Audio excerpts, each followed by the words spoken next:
Hello everyone, welcome back to channel the commerce से। आज मैं आपको कुछ प्रिंसिपल्स बताना चाहूँगा, principles of Fayol given by Henri Fayol. कुछ बच्चों के व्यूज आ रहे थे, कुछ बच्चों के मेरे पास क्वेश्चन आए कि हमें प्रिंसिपल्स समझ नहीं आते बिल्कुल भी। एक फोबिया सा बना हुआ है बच्चों के मन में कि प्रिंसिपल्स होंगे कैसे, क्योंकि है बहुत सारे 14 प्रिंसिपल्स हैं, 2 समझ आ गया, 4 समझ आ गए, लेकिन आज मैं आपको इसके 14 के 14 प्रिंसिपल्स सारे क्लियर कर दूंगा विद एग्जांपल्स, डोंट वरी। ठीक है, सबसे पहला प्रिंसिपल आपका होता है डिवीजन ऑफ वर्क। देखिए बेटा, उसमें लिखा है पहला डिवीजन ऑफ वर्क, मतलब देखो इसका हिंदी में नहीं सुनो, डिवीजन ऑफ वर्क का मीनिंग हुआ काम को बांट देना। अब मैं काम को बांट दूंगा, वो कैसे काम का बांटना है? According to the qualification of the person, जो भी एम्प्लॉय आपका काम करने वाला है उसकी क्वालिफिकेशन के अकॉर्डिंग, उसकी इंटरेस्ट के अकॉर्डिंग, उसके लास्ट कैपेसिटी, उसकी लास्ट जो उसमें जो उसने काम करके आया है, जो जिस चीज का उसका एक्सपीरियंस है, उसके अकॉर्डिंग उसको वो काम दे देना। देखो उससे फायदा क्या होगा? उससे फायदा ये होगा कि वो उस काम को अच्छा और बेहतर करेगा, क्योंकि वो उस काम के बारे में सब कुछ जानता है। तो ये हुआ आपका पहला क्या है, डिवीजन ऑफ वर्क। मान लो मैं मार्केटिंग का आदमी हूँ, आप मुझसे कहोगे आप सेलिंग कर लो या कुछ और काम कर लो, तो मुझसे वो काम होगा ही नहीं, मुझे वो काम आता ही नहीं। अगर मैं बॉयज को कहूँ कि आप रंगोली बनाओ, तो बना नहीं पाएंगे, क्योंकि दे हैव नो इंटरेस्ट। अगर गर्ल्स को कहूंगा, गर्ल्स ड्राइंग अच्छी होती है, आर्ट में अच्छी होती है, उनकी रंगोली अच्छी होगी, तो वो काम मैं गर्ल्स को दूंगा जो गर्ल्स के लिए, वो काम मैं बॉयज को दूंगा। मान लीजिए मार्केटिंग का काम है, तो वो मैं बॉयज को दूंगा। तो ये आपका पहले क्या है, division of work. Second one is authority and responsibility. देखो अथॉरिटी का मीनिंग क्या होता है? Authority means power to take decision. कुछ भी काम करने के लिए हमें चाहिए होती है पावर्स, कि हम क्या क्या डिसीजन लें। सेकंड वन इज, देखो इसमें आती है आपकी आती है रिस्पॉन्सिबिलिटी। रिस्पॉन्सिबिलिटी का मीनिंग होता है आपका जिम्मेदारी। मान लीजिए मेरे ओनर हैं, मेरी कंपनी का ओनर है, वो किसी काम से बाहर जा रहे हैं, 2 दिन के लिए वो कहीं बाहर गए। उन्होंने मुझसे कहा कि you will take care of my company for 2 days। मेरी कंपनी को आप ध्यान रखेंगे, 2 दिन के लिए मैं बाहर जा रहा हूँ, सारे काम का जो है आपको देख लेंगे। मुझे क्या मिल गई? रिस्पॉन्सिबिलिटी। अब मान लीजिए पीछे से किसी चीज की मेरे को जरूरत पड़ गई, उसके लिए मुझे कैश की नीड है, मुझे वो अथॉरिटी नहीं मिली कि मैं अपना कैश, कंपनी का कैश खर्च कर सकूं, तो वो अथॉरिटी हो गई, तो रिस्पॉन्सिबिलिटी मेरी पूरी नहीं हो पाएगी। तो इसलिए कहते हैं जो रिस्पॉन्सिबिलिटी आपको दी गई है उससे मिलती हुई, उसके सिमिलर सारी अथॉरिटी आपको मिल जानी चाहिए। उसकी वजह से आपका काम बेहतर होगा और अच्छा होगा, और आप गुड वर्क करके दिखाओगे। कहते हैं कि अगर आपको रिस्पॉन्सिबिलिटी दी गई है, उसके साथ मिलती मिलती सारी आपको उससे मिलती हुई अथॉरिटी भी दे देनी चाहिए, जिससे आपका काम बेहतर और अच्छा हो। Clear? Third one is discipline. Discipline का मतलब ये नहीं कि अनुशासन, डिसिप्लिन का मतलब होता है आपके कमिटमेंट्स, जो आपने वादे करे हैं पूरे होने चाहिए। ये भी आपका डिसिप्लिन के अंदर आता है, कि जो सलमान खान की मूवी में आता है, एक बार जो मैंने कमिटमेंट कर दिया उसके बाद में अपने आप को नहीं सुनता, वो चीज क्या है? वो उसका डिसिप्लिन है, कि जो उसने कह दिया वो उसने करके दिखाया। तो ये सब किसके अंदर आता है? ये आपका आता है डिसिप्लिन के अंदर। क्लियर? कि जो भी आपने रूल्स रेगुलेशन बनाए हैं, कंपनी के रूल्स रेगुलेशन हैं, उनको फॉलो करना है, जो आपके कमिटमेंट्स हैं उनको आपको फॉलो करना है, तो सब किसके अंदर आता है? आपका डिसिप्लिन के अंदर। Fourth one is unity of command. Command का मतलब क्या होगा? कमांड देना, ऑर्डर देना। यूनिटी का मतलब क्या होगा? एकता। मतलब कि काम देने वाला हमेशा एक व्यक्ति होना चाहिए। मान लो मेरे पास 3 बॉस हैं, एक ने कहा कि ये काम करना, दूसरे ने कहा ये काम कर लो, तीसरे ने कहा ये काम कर लो, तो आई विल बी कंफ्यूज कि किसका काम करूं। इसका काम करूंगा, ए का काम करूंगा तो बी बुरा मानेगा, बी का काम करूंगा तो सी बुरा मान जाएगा, तो पहले किसका काम करूं? तो कहता है कमांडर हमेशा होना चाहिए एक। कमांडर एक होगा तो मी केवल उसकी सुननी है, ना कि किसी और की, तो उसको हम बोलते हैं unity of command. Fifth one is unity of direction. Direction मतलब क्या हुआ? दिशा। जिससे मतलब हम काम क्या कर रहे हैं, मतलब इसमें एक सिंगल वर्ड बताता हूं आपको, एक तरह की वर्ड है जिससे आपको केसरी में पहचान हो जाएगी। 1 टाइम 1 प्लान। एक टाइम पे आप एक ही काम करो। अगर आप एक साथ 4 काम करोगे, ना तो पहला काम पूरा हो पाएगा, ना दूसरा, ना तीसरा, ना चौथा। तो कहते हैं पहले एक काम को फिनिश कर लो, उसके बाद दूसरे काम को करो, फिर तीसरे को, फिर चौथे को। देखो मैंने पहले भी एग्जाम्पल दिए हैं कि मान लो अगर आपको सारे काम, सारे सब्जेक्ट का होमवर्क मिलता है, ये तो है नहीं कि आप सारे सब्जेक्ट ऐसा खोल के बैठोगे, अकाउंट से इको बीएसटी सब पढ़ लोगे, ऐसा कभी नहीं होगा।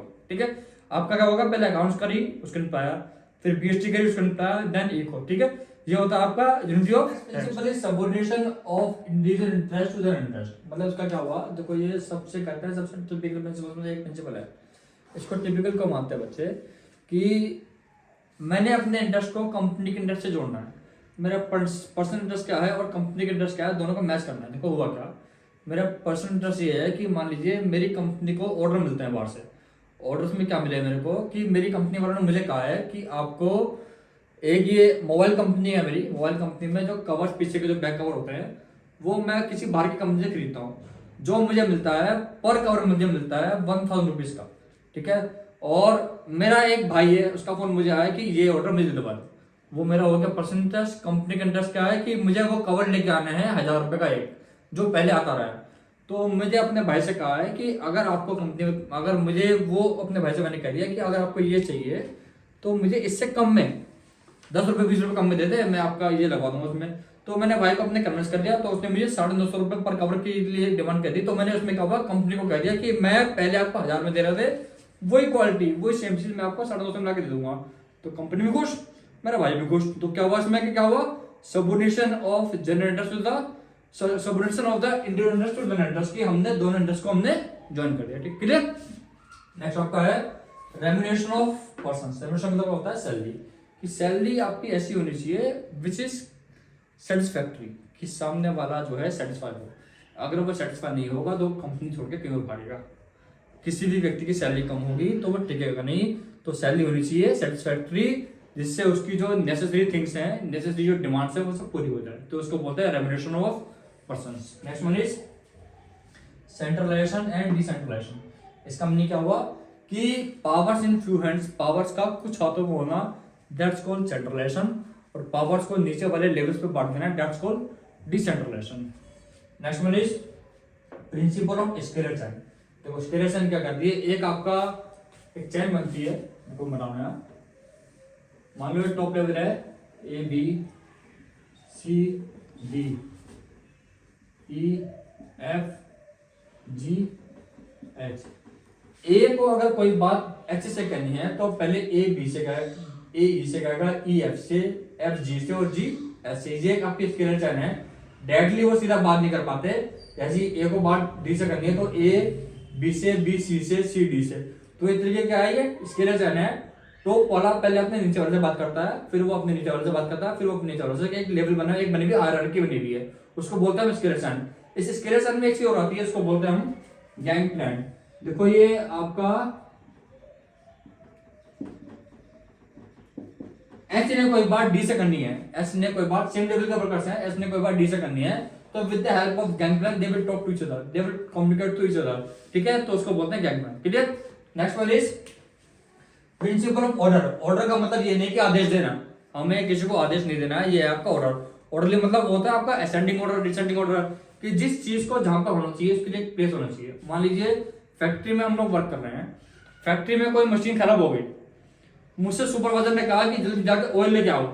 अब ऑयल कहाँ रखा है, ये तो पता नहीं, बहुत बड़ी फैक्ट्री है, मैं घूमता रहूंगा, इतने में घूमता रहूंगा, मशीन खराब हो जाएगी। तो मुझे पता होना चाहिए कि मुझे ऑयल वो मिलेगा कहाँ, उसका राइट प्लेस कहाँ है, right thing at the right place, that's called order.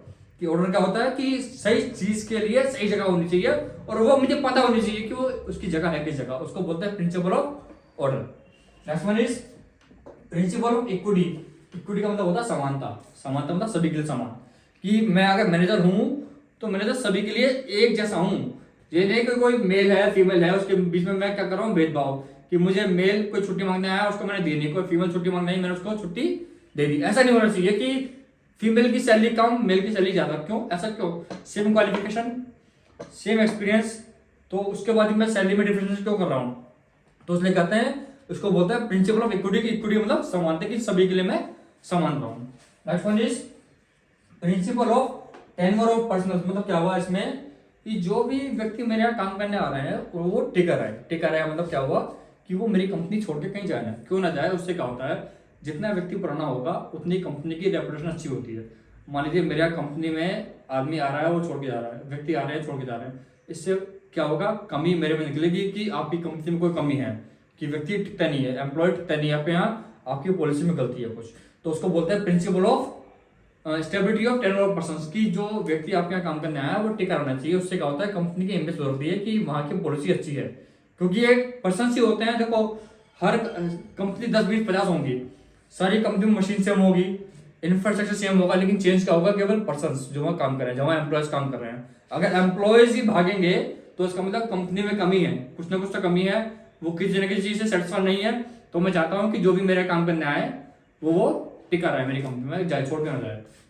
Next one is principle of initiative. Initiative क्या होता है कि हमें अपने एम्प्लॉय से वो लेनी चाहिए सजेशंस। सजेशन मतलब बताता हूँ क्या होता है कि मान लो मेरे अंदर कोई अच्छी चीज नहीं आ रही है, ऐसा कोई आइडिया नहीं आ रहा है, जो मेरे सामने वाले एम्प्लॉय के माइंड में आता है, क्या पता मेरा माइंड इतना ग्रो ना करे, सामने वाला जो मेरे नीचे वाला है, मेरे उसके नीचे वाला वर्कर चाहे, जैसे ये इसके लिए चाहे है, जो ये व्यक्ति है टॉप वाला, ये इतना अच्छा ना सोच पा रहा हो जितना ये डी सोच पा रहा हो। तो मुझे ऐसे करने व्यूज लेने इसके कि बताओ भी कोई आइडिया दो, अपने न्यू आइडियाज दो। तो वो क्या होगा उसका इनिशिएटिव की, उसके आइडिया की वजह से मेरी कंपनी ग्रो अप करी, उसको बोलते हैं initiative. Last one is spirit de corps. Spirit de corps का मतलब, स्पिरिट का मतलब भावना, कॉप्स का मतलब कोऑपरेशन, की सभी में कोऑपरेशन की भावना होनी चाहिए, सभी को मिलजुल के काम करना चाहिए। जितने भी कंपनी डिपार्टमेंट्स हैं, चाहे टॉप लेवल है, चाहे मिडिल लेवल है, चाहे मार्केटिंग है, सेलिंग है, एचआर है, फाइनेंस है, सभी डिपार्टमेंट्स को मिलजुल कर काम करना चाहिए। अगर वो एक दूसरे की लेग पुलिंग करेंगे तो कंपनी का नुकसान होगा, उसमें उनका फायदा नहीं होगा। नुकसान किसका होगा? कंपनी का। तो इसलिए कहते हैं कि सभी को मिलजुल कर काम करना चाहिए। रिप्लेस आई विद वी, कि मैं नहीं हूं, हमने काम करा है, मैंने काम नहीं करा, किसने काम करा है? हमने। तो इसलिए से इसको करते हैं स्पीड कॉप, ठीक है। तो ये आपके प्रिंसिपल्स हैं, मैं आपको समझा रहा हूँ पूरा द्वारा। अगर आपको समझ नहीं आएगा तो मैं दोबारा बता दूंगा। और जिन लोगों ने अब तक सब्सक्राइब नहीं करा प्लीज चैनल को सब्सक्राइब कर दीजिए। और मैं आगे भी आपको ऐसी मोटिवेशनल मूवीज और आपका मोटिवेशनल वीडियो, ऐसी वीडियो में आपको आगे डालता रहूंगा। Thank you very much.